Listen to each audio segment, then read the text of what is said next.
할렐루야. 오늘 이렇게 복된 주일을 맞아서 또 예배당에서 또 각자 초소에서 하나님 향해 예배드리는 여러분 모두에게 하나님의 은혜와 평강이 함께 하시기 바랍니다.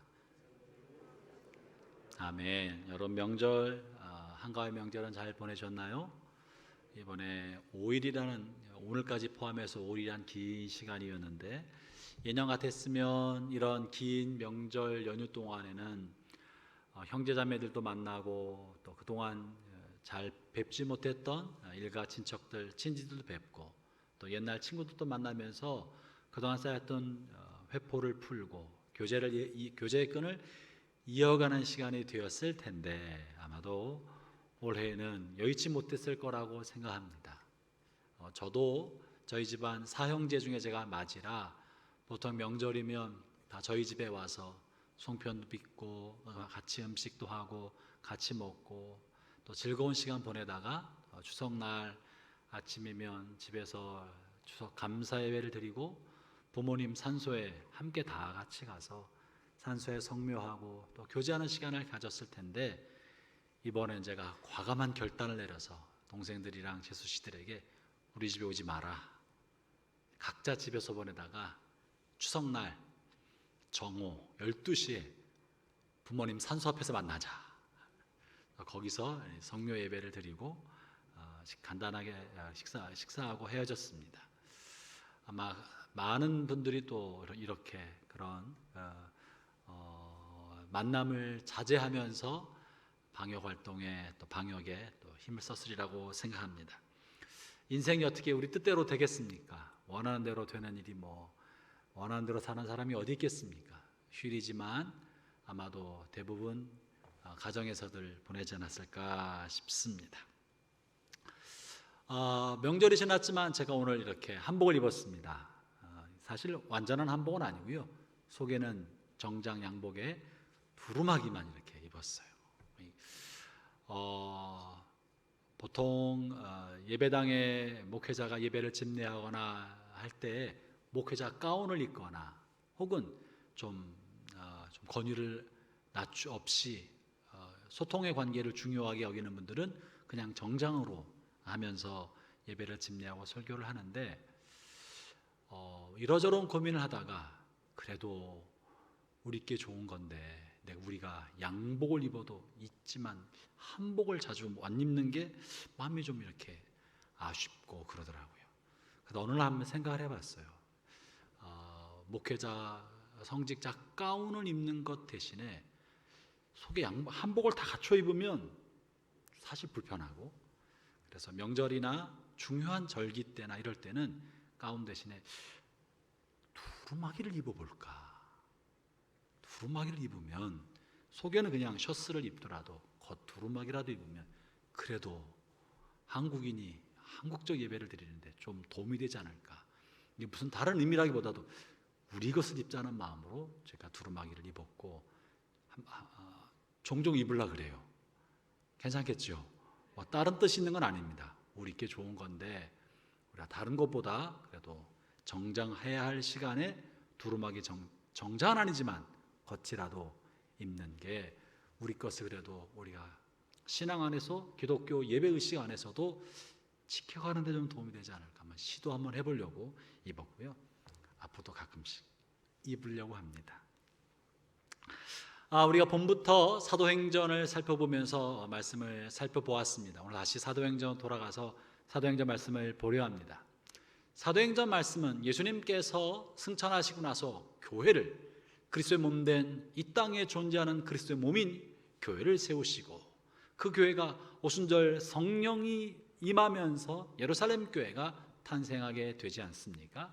그리고 그들이 복음을 전파하는 내용을 기록한 사도들의 행적을 기록한 게 사도행전인데, 사실 엄밀하게 따져보면 사도행전이라고 하고 있지만 사도들뿐만 아니라 12사도뿐만 아니라 하나님을 믿는 하나님의 백성들, 그리스도인들이 어떻게 그리스도의 말씀을 실천하면서 그들의 삶을 살아갔나 하는 것을 기록한 것이 사도행전입니다.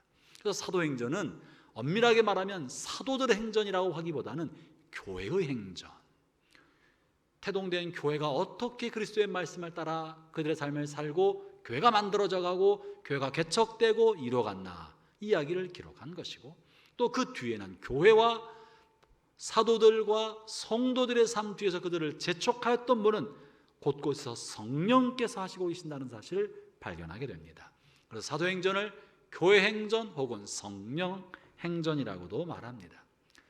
저는 이 사도행전을 통하여 앞으로 우리 교회가 어느 방향으로 가야 할 것인가, 주님이 꿈꾸셨던 교회의 모습은 무엇인가, 최초에 만들어졌던 교회의 원형은 무엇이고 우리가 간직해야 할 교회의 모습은 무엇인가, 이 교회의 본질에 관한 부분을 사도행전을 통해서 우리가 함께 살펴보고자 합니다. 그리고 앞으로의 우리 요한 서울교회의 미래적인 모습도 사도행전에 나타난 교회를 통하여 더듬어 만들어가고 그림을 그려가면서 주님이 꿈꾸셨던 바로 그 교회를 함께 이룩해 가고자 하는 것입니다. 사도행전을 함께 보고자 합니다. 그 중에 이제 7장입니다. 6장에서 교회 안에 7집사를 세워서 교회의 제반 일들을 감당하게 하였습니다. 그 중에 한 사람이 스데반인데, 스데반이 안수집사로 안수받고 나서 제일 먼저 했던 것은 거리에서 복음을 전파하는 것이었습니다. 그리고 복음을 전파하다 그가 붙잡혀서 공회에 끌려오게 되었고, 공회에 끌려온 그 자리에서 자신이 전한 복음이 어떤 것인지 복음을 변론하는 시간을 갖고 그 복음을 변론하고 있는 것이 7장 전체에 실려있는 스데반의 변론이고, 이 변론은 사내들인 공회원들에게 했던 어찌 보면 스데반의 설교입니다. 긴 내용이 실려있죠. 오늘 그 스데반의 변론 혹은 스데반의 설교의 서론 부분을 함께 살펴보고자 합니다. 오늘 1절부터 4절까지 서론에는요, 이스라엘 민족의 뿌리인 아브라함에 관하여 어떻게 이스라엘 민족이 만들어졌는지 그 이야기를 꺼내고 있습니다. 스데반의 설교 요지는 간단합니다. 우리 조상이 아브라함이 우리의 조상이 되었고 하나님의 선택받은 백성이 되어서 오늘 이만큼 되었지만 이 모든 것의 근원은 하나님이시다, 하나님이 하셨다, 이 얘기를 하기 위하여 아브라함 이야기를 꺼내고 있습니다. 그래서 이 아브라함에 관한 이야기 1절부터 4절까지의 주어는 아브라함이 아니라 하나님입니다. 하나님이 하신 이야기라는 거죠. 2절 한번 읽어보겠습니다. 2절 함께 읽겠습니다. 시작. 스데반이 이르되 여러분 부형들이여 들으소서. 우리 조상 아브라함이 하란에 있기 전 메소포타미아에 있을 때 영광의 하나님이 그에게 보여 이르시되. 본문은 굉장히 중요한 통찰력을 말해주고 있는데, 이스라엘 모든 사람들은 아브라함을 믿음의 조상으로 여기고 있습니다. 뿐만 아니라 오늘 우리도, 그리스도인 된 우리도 믿음의 조상을 아브라함으로 두고 아브라함의 믿음을 따라 영적인 자손인 줄로 우리가 믿고 있습니다. 그래서 아브라함이 하나님을 믿고 그의 신실한 믿음과 헌신된 믿음이 이스라엘 민족을 만들고 오늘 열방에 있는 모든 믿음의 자손들의 뿌리가 되게 하였던 것이죠. 그런데 놀랍게도 오늘 본문에서 아브라함 이야기를 할 때 이 아브라함이 메소포타미아에서부터 살았다고 말을 합니다. 이 메소포타미아는 당시 고대 문명의 중심지였습니다. 발상지였습니다. 그 문명의 뿌리에는 종교가 있었고 우상 숭배, 우상을 따르는 우상의 종교가 고대 문명의 뿌리입니다. 다시 말하면 아브라함은요, 아버지와 함께 메소포타미아 지역 우르 지역에서 우상을 숭배했던 사람이고, 그 아버지 데라는 우상을 만들어서 팔았던 사람입니다. 왜 스데반이 아브라함 이야기를 할 때 가나안 땅에서부터 하지 않고 또는 하란에서부터 하지 않고 메소포타미아부터 아브라함 이야기를 끌어왔겠습니까? 아브라함이 하나님을 스스로 믿었다는 것입니까? 그게 아니라는 거예요. 아브라함은 본래 우상 숭배자였고 하나님을 알지도 못하는 사람이었었고 하나님 은혜로부터는 저 바깥에 있는 사람이었었는데, 그런데 하나님이 그에게 나타나셔서 그를 이끌어 주셨다, 그에게 말씀하셨다는 것이 본문의 시작인 것입니다. 사랑하는 형제자매 여러분, 우리의 모든 신앙은 나 자신의 의지적인 결단과 헌신으로부터 이루어지는 것이 아니라 우리의 신앙과 신앙의 삶의 뿌리는 하나님 알지 못했던 나를 찾아와 주신 하나님의 주권적인 은혜로부터 시작된다 하는 것이 지금 스데반이 말하고자 하는 첫 번째 서두인 것입니다. 저나 여러분이 우리 인생을 살아가고 믿음의 삶을 사는 동안에 실수와 실패가 왜 없습니까? 마음에 결심을 하지만 곁길로 갈 때가 많잖아요. 은혜는 받아도 격가지로 빠질 때가 얼마나 많습니까? 알고 믿는 대로 하지 못할 때는 또 얼마나 많습니까?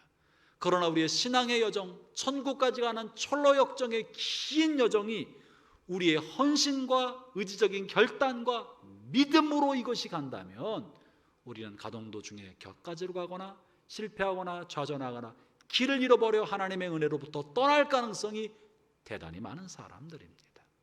그런데 놀랍게도 이 우리의 믿음의 여정의 시작은 누구로부터 시작됐다는 거예요? 하나님이 하셨다는 거예요. 하나님의 주권적 선택이 우리를 선택해 주셨고, 하나님의 무한한 은혜가 우리를 불러서 하나님의 백성 되게 만들어 주셨다. 이것이 지금 스데반이 아브라함에 관해서 말을 하면서 하고자 했던 첫 번째 이야기인 것입니다. 우리가 특별해서 하나님이 선택해 주신 것도 아니고, 우리가 신앙이 좋아서 하나님의 백성 삼아 주신 것이 아니라 하나님이 메소포타미아에 있는 우상 숭배자 아브라함에게 나타나셔서 그게 말씀해 주시고 이끌어 주셨기 때문에 오늘에 왔다는 것입니다. 사랑하는 형제자매 여러분, 저나 여러분의 삶도 그러합니다. 하나님이 우리를 불러주셨습니다. 하나님 우리를 찾아오셨습니다.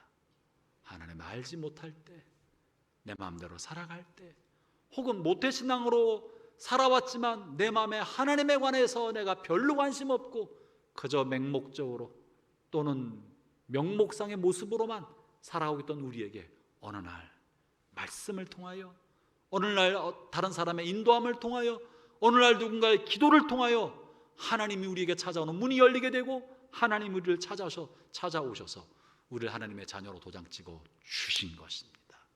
저와 여러분의 신앙의 뿌리는 이처럼 하나님이 먼저 우리를 선택해 주신 하나님의 주권적 선택하심에 있는 것입니다. 할렐루야.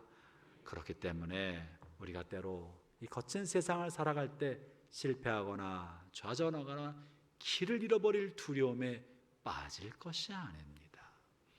우리를 선택하신 분이 하나님이십니다. 우리 이끌어 가시는 분도 주님이신 것입니다. 이제 아브라함에게 먼저 찾아오시고 선택하시고 말씀하신 하나님이 어떻게 아브라함을 인도하셨는지를 이제 4절에서 말해주고 있는데요, 4절을 읽어봅시다. 4절 시작. 아브라함이 갈대아 사람의 땅을 떠나 하란에 거하다가 그의 아버지가 죽음에 하나님이 그를 거기서 너희 지금 사는 이 땅으로 옮기셨느니라. 하나님의 메소포타미아에서 건져내셔서 가나안 땅으로 가도록 하였는데 아브라함과 그의 가족은 하란에서 머물렀습니다. 메소포타미아 문명 변방지대에 머물면서 더 이상 믿음의 발걸음을 내딛지 않고 주저앉고 있었어요. 그런데 어떻게 했습니까? 믿음의 발걸음을 내딛지 않고 퇴보하고 주저앉고 있을 그때 또 하나님이 찾아오셔서 아브라함을 이끌어 주셔서 이곳까지, 이 젖과 꿀이는 가나안 땅까지 오게 주셨다는 거예요. 우리를 선택하신 분도 하나님이시요, 우리가 실패하고 좌절하고 낙심하고 머물러 그 자리에 있을 때 우리를 다시 끌어가시는 분도 하나님이시다 하는 이야기를 해주고 있는 것입니다. 그것이 하나님의 주권이요, 그 하나님의 주권적인 은총이 우리의 신앙의 뿌리라는 것입니다. 형제자매 여러분, 그러므로 여러분의 믿음에 대하여 안심하십시오. 여러분 이끌고 계신 분은 하나님이십니다. 하나님이 아브라함을 이끄셨던 것처럼 아브라함의 믿음 안에 있는 모든 하나님의 자녀들을 이끌고 계십니다. 우리가 알아차리기만 하면, 나를 이끄신 그 하나님의 이끄심과 인도하심을 알아차리기만 하면 우리는 그 하나님의 이끄심을 따라 믿음의 여정을 다하게 될 것이고, 마침내 주님 앞에 약속의 땅, 젖과 끓이는 가나안 땅, 우리에게는 영원한 저 천국에 이르게 될 줄로 믿습니다. 할렐루야. 우리 옆에 있는 분들에게, 가족들에게 분위기 인사합시다. 안심하십시오. 하나님이 당신을 꽉 붙들고 있습니다. 아멘. 하나님이 우리를 꽉 붙들고 계신 것입니다. 이제 그러면서 이제 스데반은 이 아브라함이 이끄신 그 하나님에 관하여 하나님을 설명하는 용어를 사용합니다. 하나님에 관하여 형용사, 수식하는 표현을 통해서 우리 하나님은 이런 분이시다라는 표현을 합니다. 그것이 2절에 나와 있는 거죠. 2절에 하나님을 호칭을 할 때 제일 먼저 이렇게 표현합니다. 2절에 보면요, 우리 조상 아브라함이 하란에 있기 전 메소포타미아에 있을 때 영광의 하나님이 그에게 보여 이르시되. 스데반은 하나님을 표현할 때 영광의 하나님이라고 하였습니다. 여러분, 각자는요 하나님의 광대하심과 무한하심 속에서 자기가 경험한 하나님의 한 자락을 붙들고 있습니다. 하나님께서 아들이 없었던 아브라함에게 나타나셔서 하나님의 모습을 보여줄 때는 하나님이 당신을 향하여 전능한 하나님이라, 나는 엘로힘이다, 나는 전능한 하나님이다 라고 자신을 표현하여 주었습니다. 하나님께서 광야를 지나는 동안에 불뱀에 물려 죽음의 위기를 경험하고 있는 그들에게 나타나실 때는 나는 라파의 하나님이다, 여호와 라파다, 치료하는 하나님이다 라고 보여주셨습니다. 하나님이 거대한 강적 도덕대 아말렉 군대와 싸움을 하고 있을 때 하나님의 당신을 여호수아에게 계시할 때 나는 승리의 하나님 여호와 니시 하나님이다 라고 자신을 보여주셨습니다. 번제할 양을 준비하지 못하고 모리아산에 올랐던 아브라함을 향하여는 나는 이레의 하나님, 준비하는 하나님 여호와 이레다 라고 계시하셨습니다. 여러분이 각자는 하나님의 광대하심 가운데 내가 경험하고 내가 체험한 나의 하나님의 한 자락씩을 가지고 있습니다. 아니, 가지고 있어야 합니다. 하나님을 그저 글 속에서만 만나서는 안 됩니다. 하나님 그저 관념 속에서 들은 대로만 알고 있으면 적당하지 않습니다. 내가 경험한 나의 하나님, 나에겐 하나님이 어떤 분이시다, 자기 고백이 담긴 자기 하나님이 있어야 합니다. 오늘 스데반은 하나님을 향한 위대한 설교의 서두를 열어가면서 하나님은 영광의 하나님, 영광의 하나님이 아브라함에게 나타나셨다라고 말을 하고 있습니다. 여러분 하나님을 소개할 때 뭐라고 하시겠습니까? 여러분에게는 하나님 어떤 분이셨습니까? 고난 속에 있을 때 여러분을 찾아오셔서 흐르는 눈물을 닦아주셨던 위로의 하나님이셨습니까? 실수 많고 죄 많고 늘 불순종하고 거역했던 여러분을 한없이 용서하시고 참아주시고 인내하셨던 인내 하나님, 자비 하나님, 용서 하나님이셨습니까? 하나님은 아니면 강팍하고 이기주고 욕심 많았던 여러분을 향하여 무한한 하나님의 사랑을 보여주셨던 자비와 사랑의 하나님이셨습니까? 아니면 무능력하고 무기력하고 절망과 좌절했을 때 여러분을 건져내시고 능하게 하셔서 여러분에게 어떤 일을 감당하게 하시는 전능하신 하나님, 능하신 하나님이셨습니까? 폐일원하고 각자 그리스도인들은 자기가 만난 분명한 하나님에 관한 고백을 가지고 있어요. 여러분에게 그 고백이 흔들릴 수 없는 반석이 되어서 하나님을 생각할 때마다 그 모습과 그 은혜가 가슴에 박동질하고 심장에 박동을 뛰게 만드는 그런 통로가 되기를 축원합니다. 여러분의 하나님, 나의 하나님을 갖게 되기를 바라는 것이에요. 이제 스데반은 하나님을 영광의 하나님이라고 소개합니다. 그래야 여러분도 누군가의 하나님을 전할 때 내 하나님은 이런 분이시다 라고 전할 수 있을 거예요.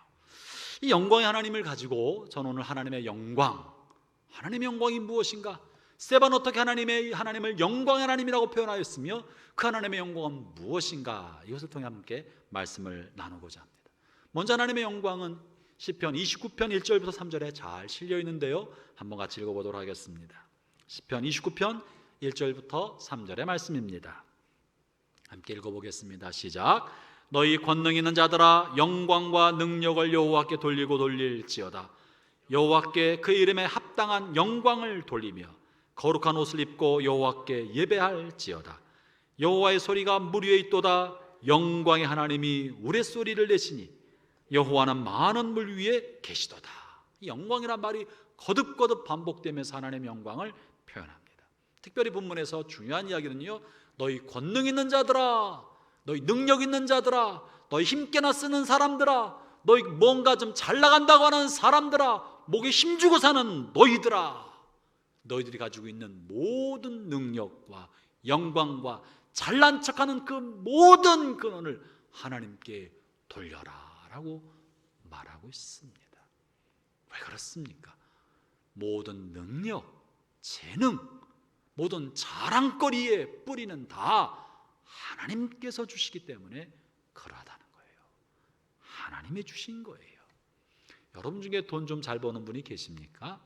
여러분이 똑똑하고 잘나고 재리에 밝아서 돈 잘 버는 걸로 생각하고 있다면 착각이고 오산입니다.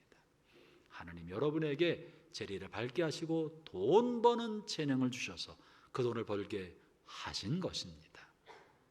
아멘을 잘 안 하시는 까닭은 돈을 잘 버는 사람이 없어서 그런 것이죠. 여러분 중에 공부 좀 잘하시는 분들이 계십니까? 다른 사람보다 앞서서 공부하여서 여러 학위를 갖고 계시고 공부한 걸 통해 세상을 유익하게 하는 분들이 계십니까? 공부할 수 있는 재능을 하나님이 주신 것입니다. 여러분 중에 인간관계를 잘해서 많은 사람들에게 좋은 평판을 얻고 선한 영향력을 주고 계신 분이 계십니까? 여러분의 그런 사회성과 인간관계의 여유와 인간관계의 선한 모습은 하나님이 주신 것입니다. 모든 선과 모든 재능과 모든 자랑거리를 하나님께 돌리라고 말하는 이유가 뭐예요? 하나님으로부터 흘러오기 때문에 그런 것입니다. 저는 제가 목회 초년병 때 좀 더 지금보다는 조금 생각이나 마음이 어렸을 때 제가 목회를 좀 잘한다 이렇게 착각할 때가 있었어요. 했던 일이 잘 되니까 내가 목회를 잘하나 보다, 내가 목회하는 동안에는 큰 어려움이 없겠다 생각했는데 지나고 나서 인생을 뒤돌아 생각해 보니까 다 하나님께서 하신 거예요. 진짜로. 왜냐하면 그렇게 원만하게 목회할 수 있는 환경을 하나님이 만들어 주셨기 때문에 가능한 거더라고요. 저를 잘 도와주는 좋은 성도들이 또 좋은 재능 있는 사람들이 주변에 있었기 때문에 가능한 거더라고요. 이를 이룰 수 있을 만한 비전을 현실화시킬 만한 여건이 구비가 되어 있기 때문에 하고자 하는 일들이 잘 되어 왔던 거지 재능과 능력이 있어 된 것이 아니더라고요. 우리의 삶도 그렇습니다. 사업에 성공하신 분들, 학업에서 나름대로 성취를 이루신 분들, 여러분이 뜻한 것을 이룬 것이 한 자락이라도 있다면 그 모든 것은 하나님이 그런 여건을 만들어 주신 거예요. 장학금을 받게 만들어 주셨고 대학을 갈 수 있도록 길을 열어 주셨고 사업의 아이템을 누군가가 번뜩이는 아이디어로 제시해 주었고 이 모든 것들이 공급되었기 때문에 일이 된 거지 한 없는 맨 땅에서 뭐가 됩니까? 하나님이 여건을 만들어 주시고 적절한 사람을 붙여주셨기 때문에 오늘 우리가 된 것입니다. 그러므로 뭔가 조금 잘한 게 있다면 제발 좀 잘난 척하지 말고 겸손한 마음으로 하나님께 영광을 돌리고 그런 여건을 갖추지 못해서 재능이 꽃피우지 못한 사람을 사랑과 긍휼의 마음으로 볼 수 있는 눈을 갖게 되기를 바랍니다. 그러면 우리는 우리의 삶 속에서 하나님의 영광을 어떻게 발견할 수 있을까요? 첫 번째, 하나님의 영광은 하나님께서 지으신 그분의 만물 속에 내재되어 들어 있습니다. 모든 제작자, 예술가는 자신의 작품에 혼을 쏟아붓습니다. 자신의 정신세계를 작품 안에 쏟아붓는 것입니다. 이거 하나님이 그러하시는 거예요. 하나님이 천지 만물을 지으실 때 하나님의 속성과 하나님의 성품과 하나님의 어떠하심을 쏟아부어서 정성껏 피조물들을 빚어내셨습니다. 온 우주의 조화로움과 생명의 모든 신비는 하나님의 속성이 내재돼서 드러난 것입니다. 그렇기 때문에 우리는 자연 만물을 보면서 하나님의 영광을 볼 수 있습니다. 형제자매 여러분, 여러분의 삶을 살다가 빡빡하고 힘들고 지칠 때, 주님의 품이 그리울 때 주님이 만드신 작품인 자연을 묵상하기 바랍니다. 이런 일상적인 삶을 잠시 떠나 한번 바닷가를 거닐어 보고 또 우거진 숲이 있는 산속을 지나가 보고 산에도 올라가 보고 계곡에도 가보면서 하나님이 주신 자연을 묵상하고 자연 속에 있으면서 그 자연을 지으신 하나님을 의식할 때 그 속에 깃든 자연 안에 감추어 있는 하나님의 영광과 하나님의 포근함과 하나님의 위로를 경험하게 될 것입니다. 자연은 하나님의 영광을 담고 있는 하나님의 작품이고 우리는 이 자연을 통해 하나님을 경험하게 되는 것입니다. 여러분, 이 강단에 서양란이 피어 있는데요, 이 속에는 하나님의 신비와 생명의 오묘한 조화와 탁월한 균형적 미가 들어있습니다. 놀라운 질서가 있습니다. 우주의 행성의 운영에도 기가 막힌 질서와 조화가 있고 이 안에도 조화와 질서와 균형 감각이 세포를 들여다볼 때마다 감탄하게 되지 않겠습니까? 하나님은 그러한 분입니다. 이 질서를 생각할 때요, 제가 중국에 있을 때 중국에서 교민들을 위하여 또 사역할 때 교민들 또 거기 우리 민족 조선족들을 위해서 한국인 교육문화원을 만들어서 운영한 적이 있었어요. 이 교육문화원을 통해서 그곳에 중국에 살고 있는 우리 한국 사람들의 자녀들을 또 한국인들과 자녀들을 교육하고 또 조선족 동포들을 지원해서 한국의 의식을 계속 이어갈 수 있도록 지원하는 일, 교육적 자원을 제공하는 일들을 이제 해주고 지원해 왔었는데 이제 그 일환으로 단동에 있는 조선족 유치원을 어떻게 좀 지원해 줄까 싶어서 방문하고 교류한 적이 있었어요. 3번 조선족 유치원에 갔더니 그 유치원 원장 선생님과 교사들이 저희가 이제 방문했다고 하니까 아이들을 모아놓고 이렇게 공연을 보여줬어요. 그때 아이들이 5살, 4살, 6살 이 땅콩 같은 아이들이 얼마나 기가 막히게 칼군무를 하는지 깜짝 놀랐어요. 이거 뭐 각도 하나 딱 맞추고 그 표정 빵긋 웃는 그 표정이, 야, 어떻게 애들이 하나의 공연, 한 팀이 공연이 끝나고 잠시 쉴 때는요 손을 가지런히 무릎에 올려놓고 자세도 틀어지지 않아. 1시간 넘게 공연하는 동안에 얼마나 놀랐는지 모릅니다. 감탄하면서 제 뒷골이 서늘했어요. 꼭 누구 보는 것 같았어요? 그러니까 북한 애들 공연 보는 것 같았어요. 북한 애들. 이 아이들이 기가 막히게 하면서 어린아이들이 기가 막히게 절도 있게 흐트러지지 않게 하는 모습이 감탄스럽지만 이 아이들을 저렇게 만들도록 아이들이 얼마나 힘들었을까, 이 생각하니까 섬뜩한 거예요. 여러분, 하나님이 만드신 질서는요 강압과 강제에 의해서 만들어지는 것이 아닙니다. 하나님이 만드신 질서와 조화는 자연스러움 속에서 흘러나오는 것입니다. 하나님의 질서는 자유로움이 있습니다. 무한히 자유로움 속에서 존재하는 질서와 조화가 이루어진 것, 이것이 하나님의 영이 흐르는 것입니다. 근데 이 억압을 통해 만들어진 질서와 조화는요 인간의 영혼을 괴롭히는 것이. 고린도서 14장 33절에 이런 표현이 있습니다. 하나님은 무질서의 하나님이 아니요 오직 화평의 하나님이시라. 하나님은 질서 있게 하시는 것이 틀림없습니다. 그러나 그 질서는 힘에 의해 유지되는 것이 아니라, 강압에 의해 이루어지는 것이 아니라, 고린도 후서 3장 17절에 주는 영이시니 주의 영이 계신 곳에는 자유가 있느니라. 자유함 속에 있는 거예요. 놀라운 사실은 하나님의 영광이 임하면 우리의 생각에 분열되고 혼란스러웠던 생각이 질서정연하게 정리가 됩니다. 뒤죽박죽된 감정이요 깨끗하게 정리가 됩니다. 혼란한 생각들이 맑아져요. 뿌했던 생각들이 명쾌하게 보이기 시작하는 거예요. 그러면서 마음의 평강과 자유함이 찾아오기 시작합니다. 형제자매 여러분, 여러분의 마음이 하나님의 영광이 깃들어서 마음에 자유가 찾아오기를 바랍니다. 평강이 깃들기를 바랍니다. 분열했던 생각이 정리가 되고 혼란했던 감정이 평화를 누리기를 바랍니다. 그러나 많이 하고 애를 써도 혼란스럽고 분열스럽고 정신이 산란하고 앞뒤가 뒤죽박죽 되어 있다면 뭔가 놓치고 있는 것이고, 여러분이 놓친 것은 다름이 아니라 하나님의 임재인 거예요. 그걸 놓쳤기 때문에 혼란스럽고 분열스러운 거예요. 하나님의 임재가 임하면 강요하지 않아도 내가 마땅히 무엇을 해야 할지 바르게 알게 됩니다. 내가 해야 할 일을, 마땅히 해야 할 일을 감당하기 시작할 때 모든 것은 자연스러운 조화를 이루게 되는 것입니다.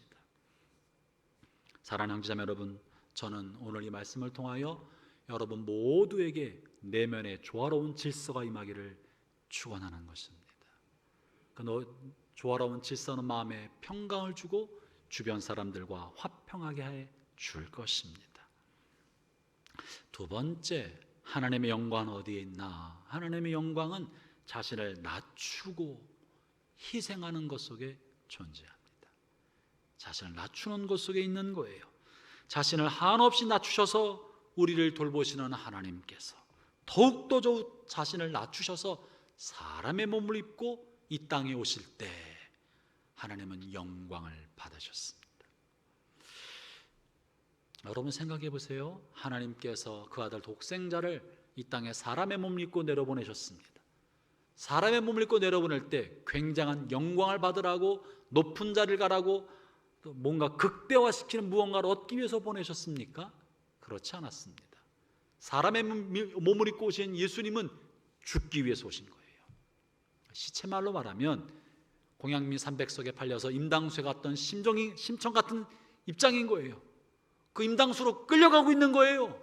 어떻게 그것을 영광이라고 말할 수 있겠습니까?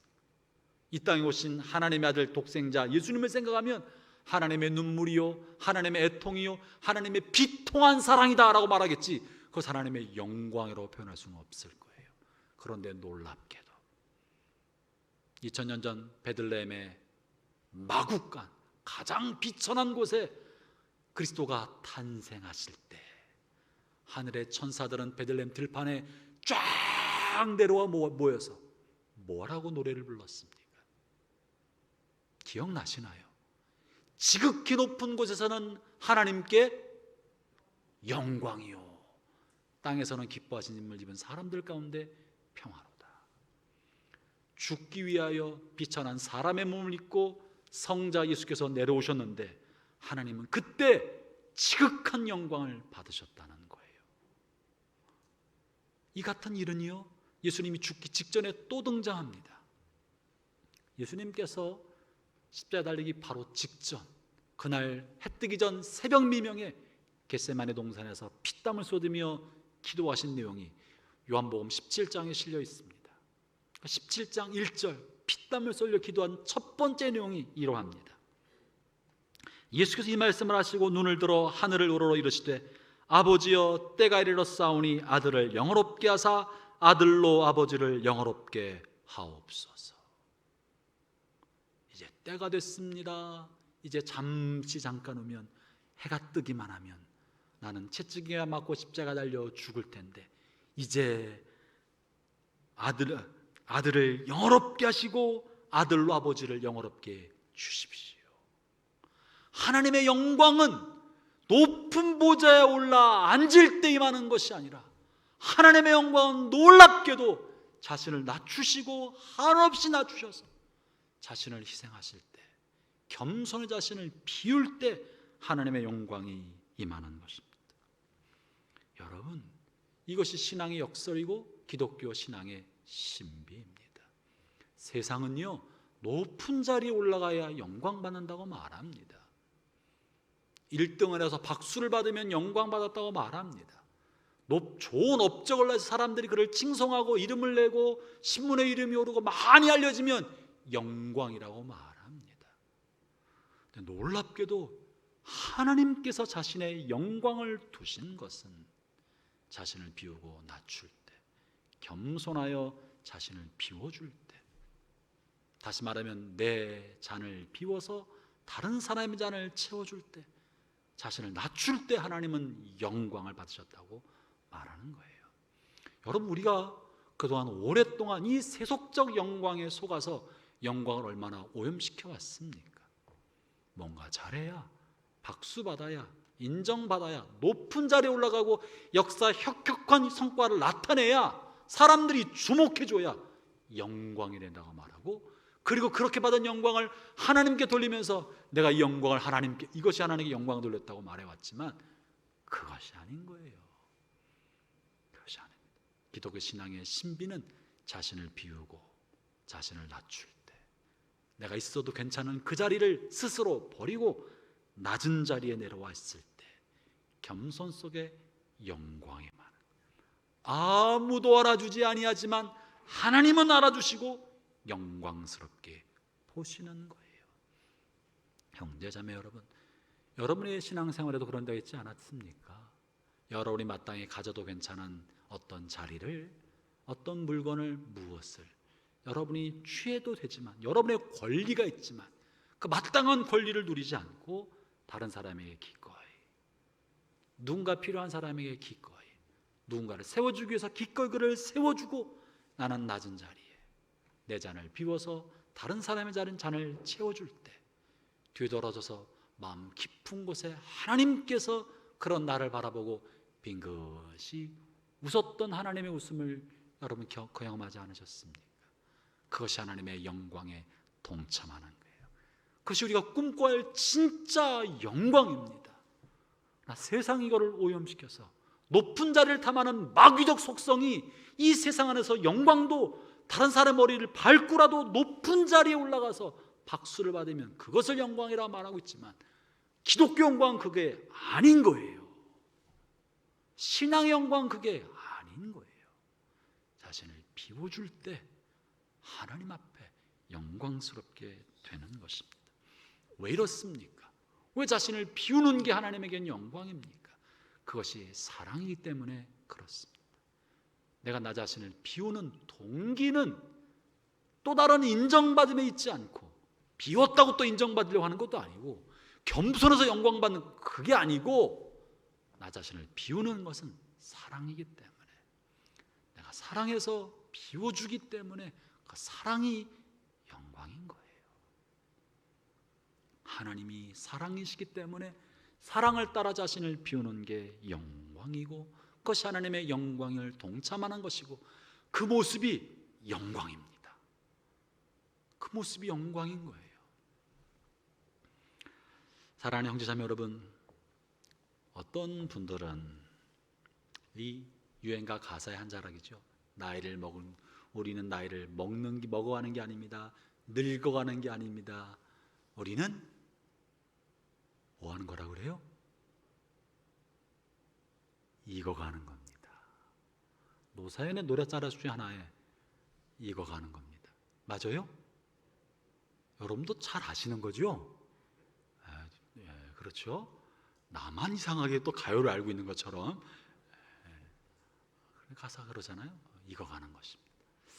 우리가 나이를 먹어갈 때 이마에 주름도 생기고 머리도 희끗희끗 휘어지고 머리도 빠지고 팔다리의 근육도 잃어버려질 때 팽팽했던 피부에 주름이 생기고 옛날처럼 그렇게 예쁘지 않고 검버섯 생기는 얼굴이 너무 괴로운 사람들이 계실 거라고 생각합니다. 저도 얼굴에 검버섯이 막 생기고 있고 머리숱도 빠지고 있어요. 하얘지고 있어요. 그러나 우리가 정말로 추구할 아름다움과 영광은 팽팽한 피부에서 주는 미가 아니라, 예쁜 게 아니라 내면에서 우러난 영광의 힘으로 인한 아름다움, 내면에 있는 겸손과 진정성으로 인해 풍겨나온 멋있음.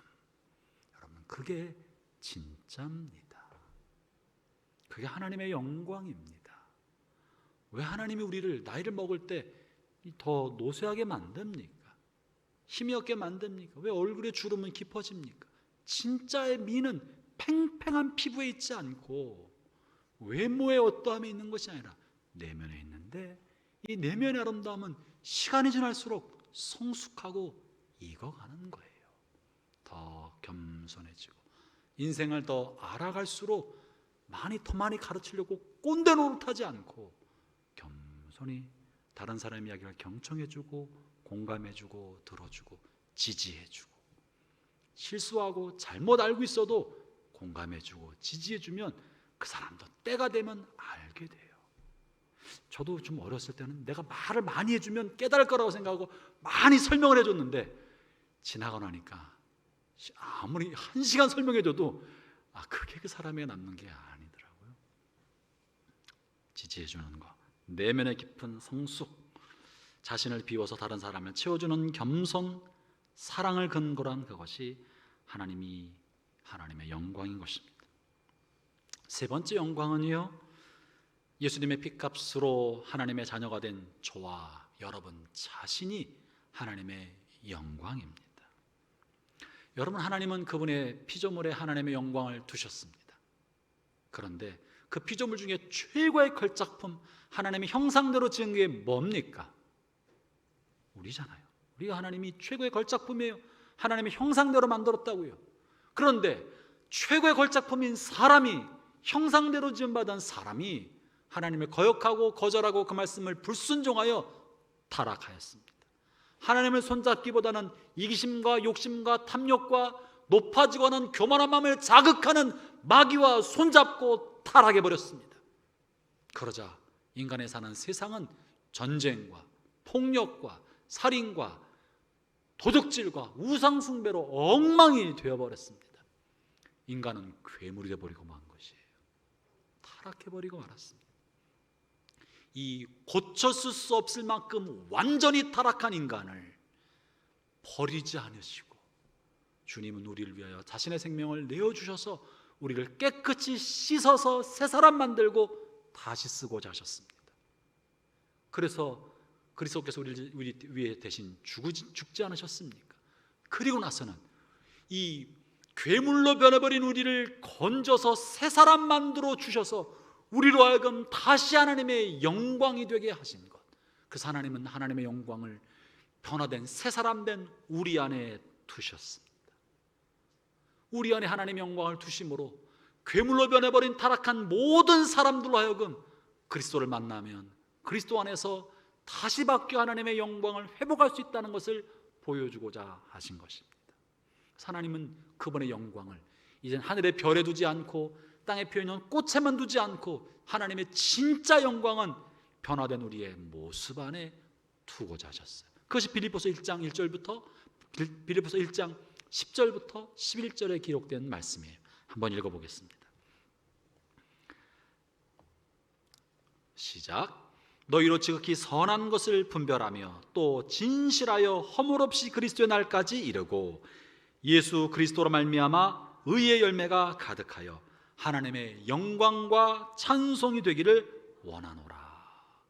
여러분, 본문이 중요한 건 우리가 뭘 잘해서 하나님께 영광 돌립니다, 하나님께 영광 돌립니다, 이렇게 하라는 게 아니고요, 우리 하나님께 영광을 돌리라는 말을 하고 있는 것이 아니라 우리 자체가 하나님의 영광이 되도록 하나님 우리를 영광으로 삼으신 것입니다.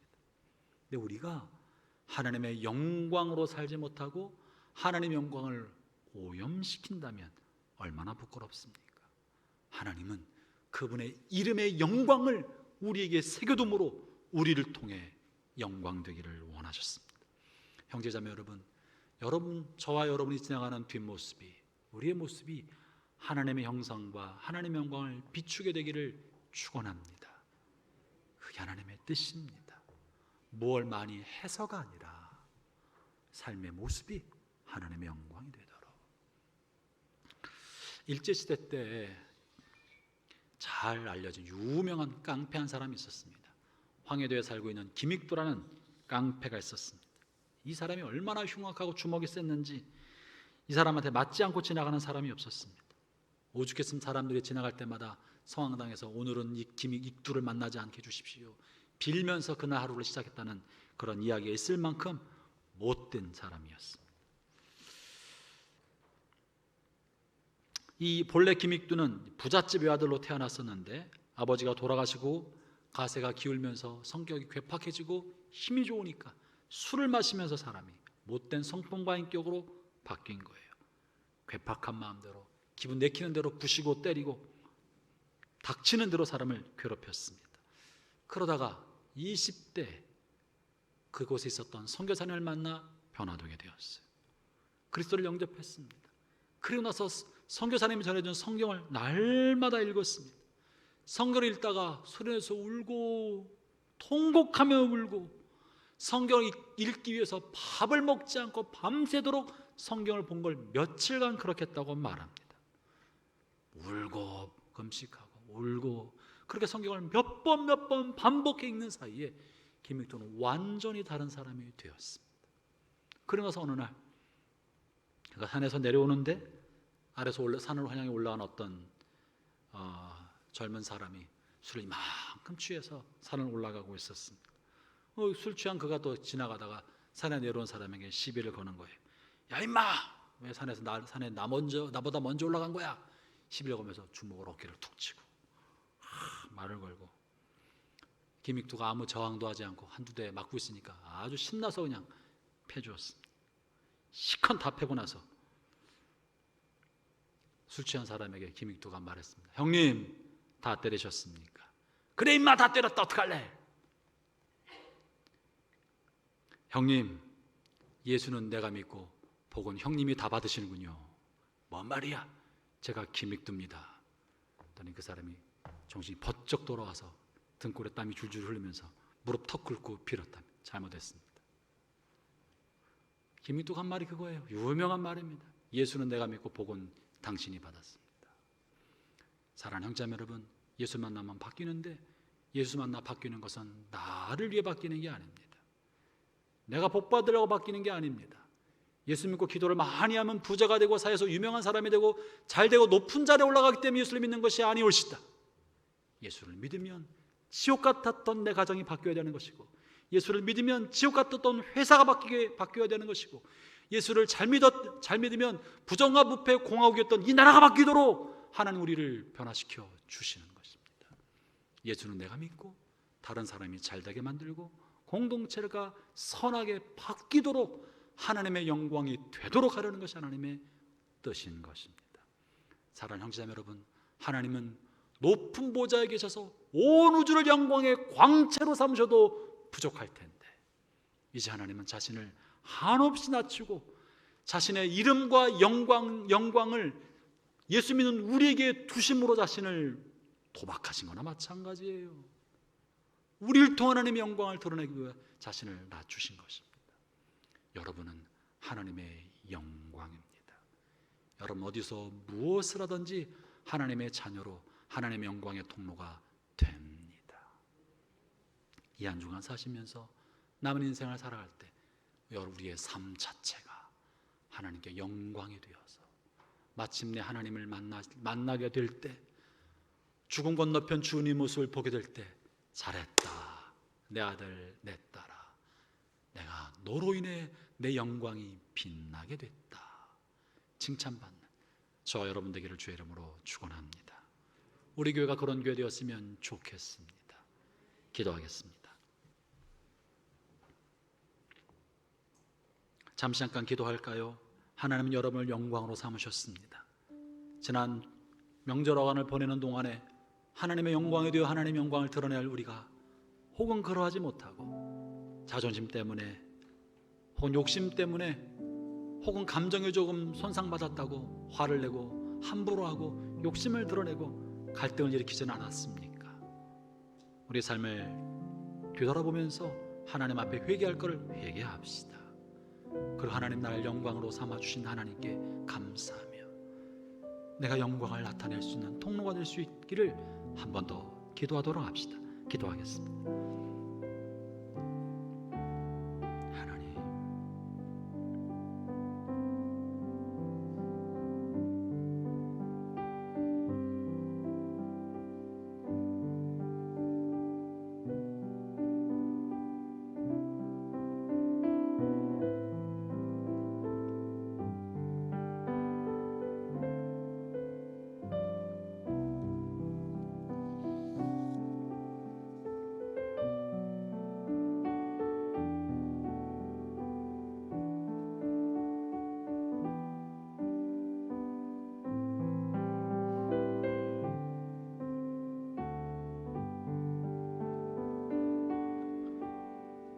하나님 아버지, 주님은 놀랍게도 우리에게 하나님의 영광을 두시고 하나님의 이름을 붙여주셨는데 하나님의 엄청난 계획과 그 뜻을 알지 못하고 함부로 인생을 살 때가 얼마나 많은지 모르겠습니다.